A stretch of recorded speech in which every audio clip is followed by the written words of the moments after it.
Hi, welcome back to our second part of our peek into the new Canadian fabric manufacturing company, Mia Presley Designs. And we have Lissa Clouthier with us. And thank you for staying on for a second half. We had so much to talk about, we didn't even get finished. So we're going to spend some time actually looking at Lissa's fabric. So we'll start just by directing you to the quilt behind Lissa.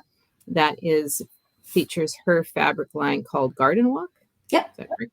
And that's my pattern. And it is called, I'm going to look it up, it's called Summer Garden. And I think it looks absolutely fabulous. I mean, my favorite piece in there is the, in the petals, that really pretty floral, which one I'm talking about? You talking about this one? No, the one on the blue. Oh, this. That. The vintage one, yeah, and the white background fabric behind. I don't know. It's just so romantic and sweet and such a great fabric line. So, with that introduction, I would like you to tell us about your fabric. Okay. Show us the pictures. Since we're talking about this one was designed by a Canadian. Her name is Lindsay Hubley, and she's from St. Margaret's Bay, Nova Scotia. Oh, wow. And it's funny because when I think of like a summer day in Nova Scotia or East Coast, I think of like grass and things like blue sky. And it really gave me that feeling of the East Coast when I saw this collection. So I thought it was perfect to kind of represent the East Coast. Yeah.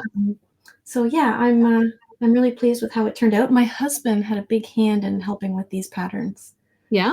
Yeah, he did. Yeah, and he enjoys helping. He really does. Like at first he was all hands off. He's like, "Don't ask me anything. I don't know anything about quilting." I'm like, "You don't have to know about quilting. You just have to say, are you attracted to it? Like, do you like it? Is it something that you would see on our bed or on our kids' bed or?" Yeah. And now he's right in there, and he's like, "You're doing a collection you didn't tell me about? You know you have to go through me first." That's so awesome. Yes. Like actually there's a Christmas collection that I'll show you right now if that's okay. Yeah. And he had to have an input on that one. And I had two to choose from. And this is the one that he chose. Okay. So one sec. There we go. Okay. So can you see that full screen? For some reason, our screens are more cropped than they were before. Yeah, let me just see what's going on here.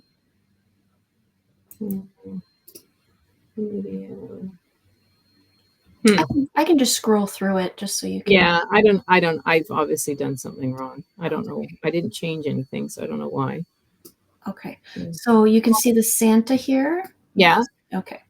All right. So it's very like retro vintage. Oh, I love that. Did you have that in Houston or is that? No, I didn't have it yet. I wanted to, and I didn't have it yet. So this is just a little like mock-up that I did to send to the designer to say like, this is what I want to do. The colors are just so muted. And what I loved about this collection is this not something that you would go in your parents' Christmas decorations? Yeah. And find something like this on a box, right? Yeah. Of like Christmas bulbs or something. It reminds me a bit of White Christmas with Bing Crosby and Rosemary. Yeah. So that's the collection that he chose, and I get input from my family, and they really like this collection. This is another collection that I want to eventually get by the same designer, but it's all very like vintage. Yeah. And I just love. I love whimsical and I love vintage. So this is a perfect combination for me. Yeah. So yeah. So this is the fun part of my job. This is the kind of stuff that I play around with and try to come up with collections, and it's fun. Yeah. This is why I do what I do for that. Well, I would love, I can totally see that because, just being, having options. See, that was the funnest part for me when I had my shops, is just buying fabric. Because I mean, you were talking last time about how Fabricland is your happy place. And for me, it wasn't Fabricland because I'm older than you, and it was for me well, I shouldn't say that because I don't know how long Fabricland's been around, but when I lived in Vancouver and the big fabric store, there was Fabricana Oh, and yes. Yes, in that's right. Richmond, and I would just go there and just walk around like with my jaw open, touching everything, and just I don't know. There's just something very I don't know. Just fabric is just Yeah, I would walk around the whole store, even though I hate making garments. Like yeah, I would not, that's why I went into blankets, because I thought straight lines and easy, yeah, right? yeah, But I would still walk around Fabricland and touch all the fabrics. yeah, yeah. I see it. I'm like, I have to know what that feels like. Yeah, it's a crazy obsession, really, and I think Yeah. that a lot of people obviously get that because there's so many quilters out there who love, you know, just adding to their stash. Mm-hmm. One of these episodes, I have to show my stash because it's massive. That'd be a It's good episode. 20 years of actually, it would make an interesting You episode, should just do like pulling it out we'll and saying, show "Look at you. this one. This is Yeah. from so and so and so and so," and, way back, 10, 15 years ago, but I gotta either sew with it or maybe I just need to do a lottery or and get people to pick basket numbers because literally I've got like Yeah. 50 baskets Wow. at least on a wall. It's a whole wall. And there's got to be some goodies in there. There is some great fabrics in there. Things I've connected. I'm just gonna put us on pause for 1 sec. Hi, sorry about that. Had a little call I had to take, when your doctor phones you, and if you miss it, and you never get in touch with them again. So, anyways, back to the world of quilting. Now, where were we? I was going to say before you went pause, where were we? We were talking about collections. And I don't remember what we were talking about. This is so bad. Well, I So showed let's the just. Christmas collection, and then we're talking about Fabricland and feeling. Oh yeah. Just immersing yourself in fabric. So being able to be in that position to choose, what you want to put on cloth, and then seeing that become something Mm-hmm. is pretty amazing. Mm-hmm. And it's such a fun thing to do. Did you want to show some of your other lines that are coming out? Sure. Let me see. I'm not wearing my glasses, so if I'm squinting, it's not because I'm angry.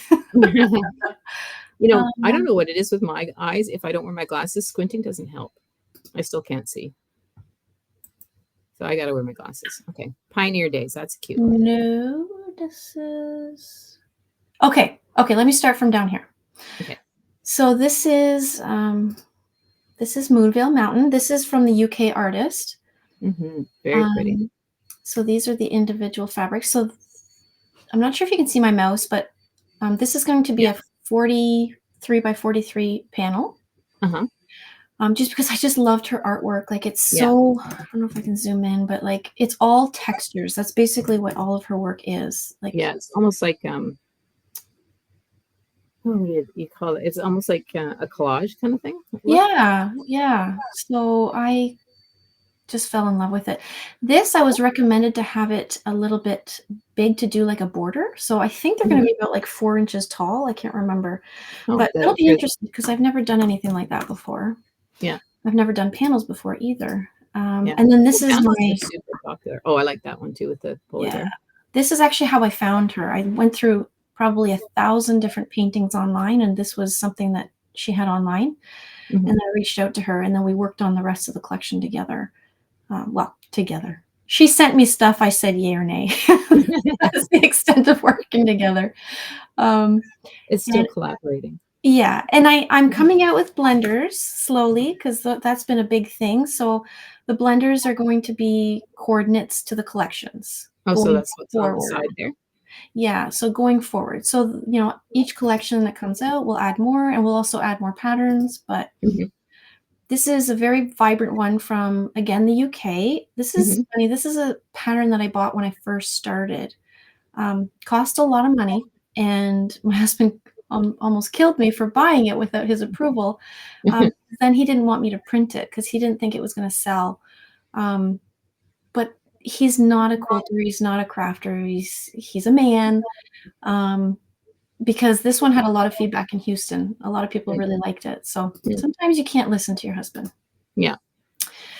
This here is one of my favorite collections. This is from a girl in Oakville, Ontario. So she's actually about an hour and a half away from where I am. She designed for Figo around COVID, and then that was it. So I'm glad to have scooped her up. But I just love the birds and the flowers. That's mainly what she does. And then all the cute little coordinates that go with it. Very cute. And then this is by her as well. I tend to find a designer and I like their stuff so much that I can't just limit it to one. So I've been getting, 2 collections from them, sometimes 3. So this is from her as well. And this is Sunflowers and Chickadees. And that is that for now. Yeah, so that's my favorite one right there. That's that same group? That's the hummingbirds, yeah. Yeah, very cute. Yeah. And do you have any other samples with you behind you there? Other than that one? Not here. Okay, well, I've got my patterns, so I can show those. Unless they're right there. No? Okay. I do have your patterns here, but if you have them in front of you? Yeah, no, I do. Okay. So this is Sugar Plum Palace. It's 48 inches square. The house in the center is pieced, but the detail on it is appliqued. And then it's surrounded by stars in the corner and different colored trees. And you made that and had that in your booth in Houston, and it was getting a lot of positive response. Yeah. I think it's very girly. And the group is Sugar Plum, right? By Sean Summerhays. Where is she from? UK. Yeah. So she, her stuff is lovely. And what I think I like about it, it's very contemporary, kind of modern, but not so modern, so that it could really appeal to more traditional tastes as well as the modern tastes. Because they are different, but both are just so beautiful. And then the next one I have here is Cool Blue Christmas with Starlit Hollow. This is also by Sean Summerhays, and it's little presents and trees and stars. This is both these fabric lines are available now, right? Yep. Yeah. They actually sold out. I had to reorder. Wahoo! Yeah. Wahoo! I mean, this fabric line, this Moonlit Starlit Hollow. It just is such a crisp, contemporary, almost Scandinavian. Yes, that's what attracted me to it. A lot of her art is very Scandinavian. Yeah. When I fell upon that collection from her, when I found her, she designed for Dashwood. And when I was looking through all of her stuff, I had a screenshot of all the things that I liked from her. And then I stumbled across those and I was like, I just love these so much. I have to go with these ones. And it was the colors too. I love the teal. And she's like, well, this collection's already been released by another fabric brand, but their contract expired. So you're welcome to take over that contract. So I was like, okay. Yeah. Well, is it going to be weird that it's already been on the market and now I'm taking it out again? But I think that different manufacturers, different sizing, I think they had metallics, whereas I didn't do the metallic. They're different anyway. Yeah. And besides, when the fabric's gone and you can't get any more, I know how hard that is. Well, now it's back for the people that missed out on it. I'll give you a little support in that I see a lot of fabric because I work with a lot of different fabric companies and I've never seen that. So most people probably haven't seen it yet. So this is another one. This is called Midnight Blue and it uses the same fabric line. And I love this print here too. This is like this little damask print. Anyways, that's my favorite one. That's the animal wreaths. Yeah, I so just pretty. want to give a shout out to the people that made those quilts. So the ones that I had hanging in my booth, Hmm. Andrea, she's a teacher that teaches quilting at the community center. She made Hmm. the blue stars one. Yeah. And then Reagan, who is actually she works in a quilt shop in Bowmanville, and I went in there to get some Kona Hmm. solids, Yeah. and I struck up conversation. I said in the shop, anybody interested in making samples? I'm Yeah. looking for sample makers. And she's like, Yeah. well, you ask so-and-so if I'm good enough to do it. And Yeah. she's like, of course she is. She did such a good job she did all the applique by hand. She did the pink one, and Yeah. it was amazing. Yeah. Wow. That's why I Okay. don't have them, because as soon as I got back from Houston, I gave it back to them. Oh, that's Yeah. nice of you. Okay, so the other one I have is the one that's behind you, and then there's this one, Canadian Farmhouse. Oh, Jesus yes. Pioneer Days. Is that fabric still available? It is, yeah, because Yeah. we ended up ordering more than we needed for that. Yeah. That's such a lovely, lovely group, and that was sort of based on Anne of Green Gables kind of look, or A little bit, yeah. Like yeah. when I had just come back from PEI is kind of Hmm. when this business started. Hmm. So I went there for 3 days with my dad, and we just toured, and it was really, really nice. It was Hmm. quiet because it was off season. I think it was Yeah. October. Um, so I had gone to all the museums, and I was just in that mindset, and I had binge watched Anne with an E like 2 months before that, so I was right in there, and I was Yeah. like, "Well, I can't infringe on a license No. because I can't afford that." Yeah. And I worked in a law firm for 8 years, so I know to be careful. Yeah. Um, and what I did is I reached out to a children's book illustrator. That's the girl in Ireland, and Oh, okay. because I just wanted something that was very I love reading children's books to my kids, mostly for me because I enjoy it. I enjoy the pictures. Um, Hmm. and so I wanted somebody like that. And I hired her and I said, this is what I want. I want sort of like Anna Green Gables, but without it being Anna Green Gables. I'm thinking Pioneer. And I love going to Lang Pioneer Village near where I live. We tried to get there this summer, but we didn't make it. But definitely go next summer. I just love that's my favorite time, like medieval and pioneer, like late 1800s. That's kind of what I could go back. If I could go back and choose, that's what I go back to. Well, you I know wouldn't it be will able be very to. difficult. Yeah. I think of all the comforts that have come to us in the last 100 years. I mean, Yeah, there's certainly some I could do without, but wow, just even, toilet paper.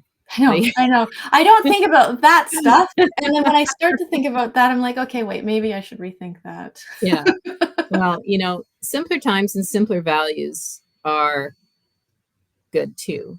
And you can Mhm, certainly have those now. And that's kind of something that, is in the whole quilting vein because it's about making, it's about doing things at home, it's about connecting with your community and your friends and giving back. I mean, how many, I was just at a guild meeting yesterday, so shout out when this won't be yesterday when this airs because it's not airing the day we're recording because this was extra because we just had so much to talk about. But just they were making reports in their meeting session before my presentation about their charity quilts and things they do. There's just so many guilds and groups that make quilts for preemies and cancer patients and the quilts of valor for vets and all that stuff. I mean, it's all about simple values and giving back, and you know, it's just wholesome. Quilting is wholesome. mhm, Wholesome is good in a world of craziness. mhm, Especially Canadian wholesomeness, right? mhm, mhm. So we talked about your fabrics. We showed the patterns, and so what's your world looking like for the next couple of months till the end of the year? Well, I thought I was gonna come back from Houston, put my feet up, but that's not No. there was so much build up to it, and I thought, "Oh, I just can't wait to be done, and then I'll be, put my feet up and do whatever I want."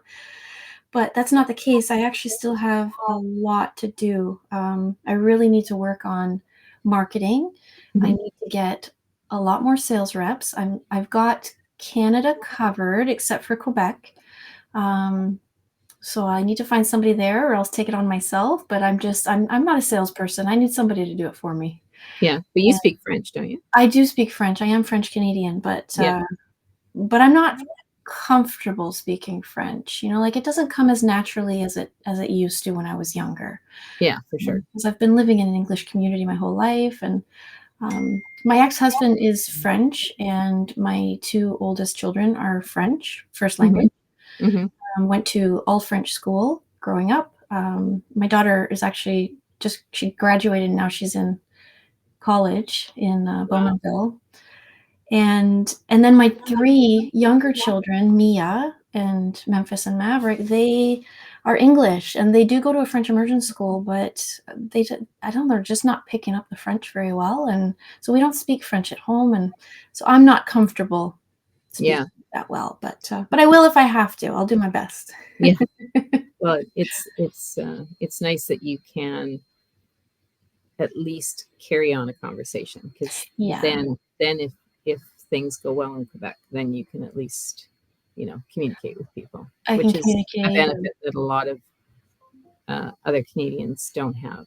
It's so great to have a second language, and if that can be French or whatever background you have, it just makes speaking in other languages easier. Like, I think this one's really cool. I mean, this is a complete and total tangent, but when you go to Europe and you meet people and they say, "Oh, I speak Italian, I speak German, I speak French," and you're just like, How do you do it? "How do you do that?" But I know. we live in a world where it's, I mean, more me than where being French Canadian, but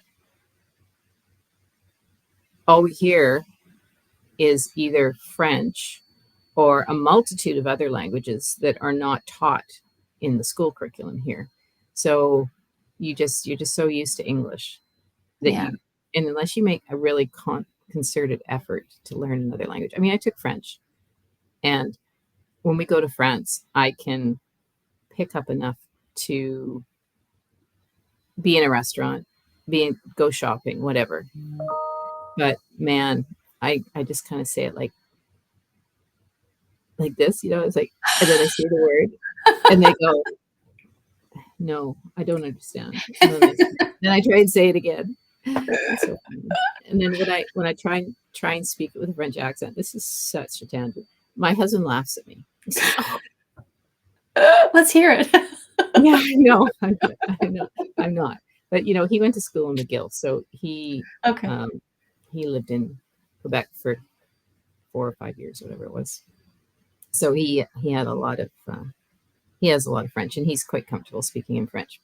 But anyway, total. I honestly, my hat's off to the people that have to learn French, like especially politicians. You hear them speak French, and they have to have Oh, the right vocabulary that even I'm yeah, like, I wouldn't have known to say that word. yeah, And they had to learn it as adults, whereas for me, it was just natural because I was born French, yeah, and I learned English when we moved from our Northern Ontario, Kapuskasing, shout out to Northern yeah, Ontario. When we yeah, moved from Kapuskasing to Peterborough, I had to learn English, but I was only like 5 or 6 years old, so I don't yeah, remember. Like, yeah. I really don't remember, I just picked it up, but for somebody like I would love to learn Italian, Mm, and I've tried with, the mm, online apps, and it's yeah. hard. It's It really is really hard. hard. Yeah. I think you get to the point. See, when I took French in university, I got to the point where, look, I can write in French, but I cannot converse in French, because whenever I'm thinking about French, I think English, then what's the French translation? Mm. And I think to be successful in any language, you've got to be able to think in that language. And I never got to that point. And I just thought, this is really affecting my GPA. So I got to turf French for now. I did, 2 years of it. And then I thought, no, I'm just not going to get it. And which is unfortunate, but I still Mm. try. Okay, so you've got a lot on your plate, and going to Houston is usually where you get more work, not less work. But As that's a I good thing. learned. Yeah, Yeah, I made that's a lots of good thing. connections. That's So, important. and even talking with you, you know, like I'm getting all these ideas of how I can progress my business, and now it's like, okay, I got work to do. I got lots Yeah. of work to do. Yeah. And I think for the people that are watching, you have work to do too, because we all need to support Lissa and Mia Presley Designs. And I had on my list where did the name come from? So the name is my middle child. Actually, we just did a photo shoot last weekend. So if it's okay, I'll share some photos. Where did I put it? I don't know. Tell me if this works, okay? Because I don't know if No, I'm seeing me. you don't see I the see the picture. I see the picture. No. Okay. So this is my family. Oh, nice. So my husband Nick, this is Annabelle, she's 16. This is Mia. This is Chloe, she's 18. Mia's only 10, she'll be 11 in February. Wow, tall. This is Maverick Fabric. He gave himself that nickname because he's the one who's going to one day be the CEO of Mia Presley Designs. Yeah. He loves the fabric and he's just right into it. And then this is Memphis. He's going to be 8 on Sunday, and he loves to sew. He's always asked me to sew, and he actually sewed some of the blanket that's behind me. This is wow. So the reason I named it after Mia is because Mia is a fantastic little artist. She spends all of her time drawing. Like when it's bedtime. I don't know why she does this at bedtime, but let me go back to so I can see you. Okay. We're good. Yeah. At bedtime, you know, most kids would grab a book or whatever, and she grabs her coloring book or her blank pages, and she'll just start drawing, and that's all she ever does. And when I started the business, she was drawing probably beside me, and I was like, Mia, you should draw like patterns for me, and that's what we'll do. I'll manufacture fabric and you will do the designs. But then I realized she's not polished enough to be doing that yet. But it's definitely a goal for the future. Yeah. She's always asking, can I do something? Can I do something? And she's done some stuff and given it to me, and I've scanned it to keep it because I think it's amazing. It's just not there yet. So yeah. So I named it after her, and Presley's her middle name. Oh, well, you know, I wouldn't be surprised too. Like if you could even just get a couple prints that had even her drawings that are her age group level, because that could be appealing for, you know, projects for kids, because then their sort of visions of art are represented. Right. I mean, anyway, it's just an idea. But as we did think that for 2026 we'll try to have something from her. Yeah. But it's probably going to have to be handed off to somebody like the girl in Ireland that does children's books. Yeah, they can put it together. Polish it, you know? But her ideas will be there. Yeah, to do the pattern repeat and all that stuff, that's probably not part of Mia's wheelhouse yet. That's not easy. But I'm so glad that you were able to take another half hour and chat with me, so we could get the second episode in, because there's just so much to know and so much to learn. And I would love to check back with you, you know, in 6 months and just see how things have gone and what new designs and everything you have coming out. And yeah, I just wish you all the best. And again, to all you listeners and watchers out there, please support Mia Presley Designs and build our Canadian quilting fabric tradition. Thank you so much for having me. I love being on here. I'll come back anytime you ask. Okay. Awesome. Oh, hopefully my scar will be gone by then, because it's anyway. Love to see everyone. Thank you so much. Talk to you later. Bye. Bye.